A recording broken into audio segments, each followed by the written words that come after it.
लोग संस्कृत के हर्ष चक्र मंगलम पाठ उसके 5 श्लोक है। उन 5 श्लोक को आज हम लोग अर्थ के साथ जानते हैं। ये पहला श्लोक है हिरणमयीन हिरणमयीन पात्रे हिरणमयीन पात्रे सतस्यापिहितं मूखम तत्त्वं पुष्णपाद्रिणु सत्यधर्म दृष्टये।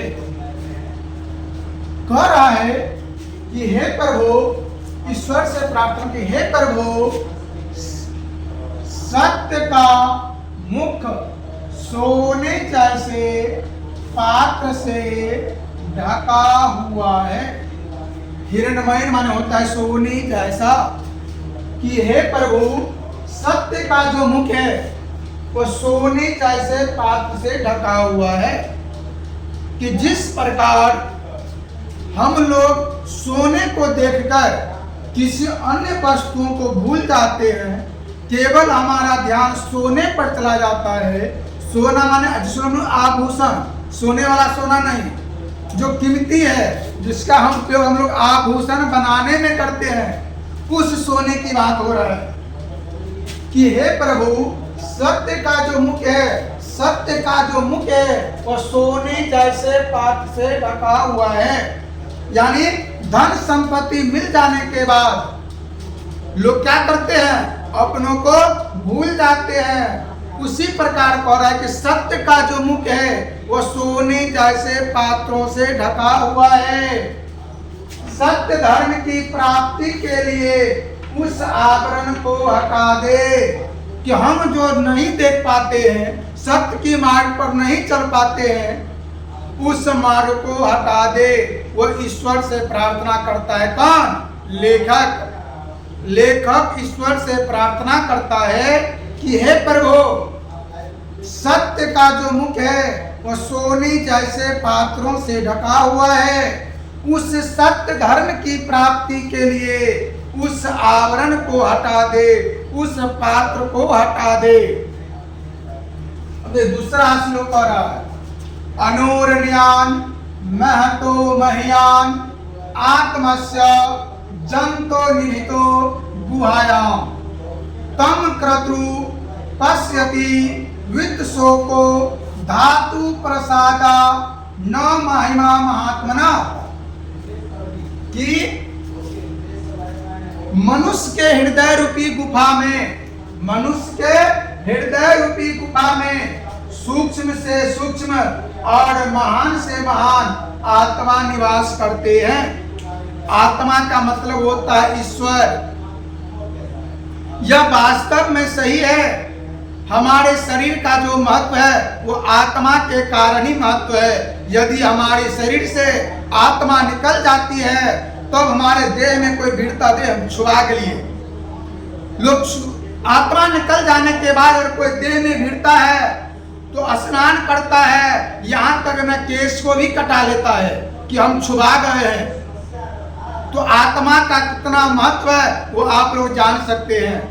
हमारा जो महत्व है वो आत्मा के कारण ही महत्व है। यदि हमारे शरीर से आत्मा निकल गया तो हमारे शरीर का कोई महत्व नहीं है। हमारा जो महत्व है वो प्राण रूपी, जो प्राण जो है, प्राण रूपी आत्मा है, उसी का महत्व है।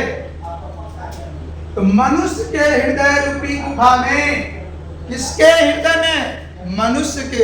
ऐसे सभी जीवों के हृदय में ईश्वर निवास करते हैं। इस ब्रह्मांड में कोई भी ऐसा जीव नहीं है जिसके अंदर आत्मा नहीं है। सभी के अंदर जीव है, सभी के अंदर आत्मा है। यह जो हम लोग का जो मानव तन मिला है वो 84 लाख योनि भटकने के बाद मानव तन मिला है। मनुष्य के हृदय रूपी गुफा में सूक्ष्म से सूक्ष्म, सूक्ष्म मतलब जिसको हम लोग अपनी आंखों से नहीं देख सकते हैं, सूक्ष्म से सूक्ष्म और महान से महान आत्मा निवास करते हैं। विद्वान शोक रहित होकर उस महान परमात्मा को देखते हैं। यह जो संसार है यह माया मोह है। इस संसार में कुछ नहीं है। जब तक हमारे शरीर में प्राण है, प्राण रूपी आत्मा है, तब जाकर कोई हमसे बात करता है, किसी को हम प्रिय है, किसी को अप्रिय है, लेकिन यह आत्मा निकल जाने के बाद हमारे शरीर का कोई महत्व नहीं है। फिर यह जो शरीर है वो पंच तत्वों में विलीन हो जाता है। अब हम लोग तीसरी श्लोक देखते हैं। सत्यमेव जयते नानृतम सत्येन पंथा विततो देवयाना एनाक्रम नृत्यसु हयात कामा यत्र तत्र सतस्य परम निधानम। कि सत्यमेव जयते, सत्य की जय होती है, असत्य की पराजय होती है। यानी सत्य की जय होती है और असत्य की हार होती है। सत्य के मार्ग से ही देवलोक का रास्ता साफ होता है। कि सत्य के मार्ग से ही देवलोक मानी देवताओं का लोक, ईश्वर के पास जाने का जो रास्ता है वह साफ होता है। ऋषि लोग देवलोक को प्राप्त करने के लिए उस सत्य मार्ग को, सत्य को प्राप्त करते हैं जहां सत्य का भंडार होते हैं। कि सत्य की जय होती है।